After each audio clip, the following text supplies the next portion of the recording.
Hi friends, అందరికీ ఎలా ఉన్నారు? బాగున్నారా? వస్త్రం చూడండి ఎంత పెద్దగా ఉందో.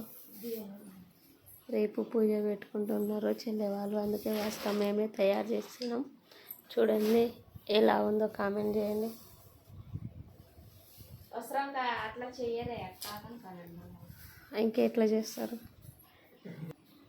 రేపు పాప వాళ్ళ స్కూల్లో పూజ ఉంది కాబట్టి ఇక పాపకు మా సార్ దండ కడుతున్నారు. చూడండి, దండ కావాలి, గర్క దండ అన్నట్టు కడుతున్నారు.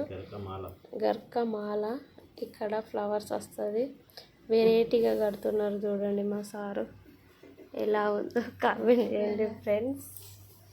పెద్దగా ఉంది చూడండి. ఓకే ఫ్రెండ్స్, కామెంట్ చేయండి, లైక్ చేయండి, షేర్ చేయండి, సబ్స్క్రైబ్ చేయండి.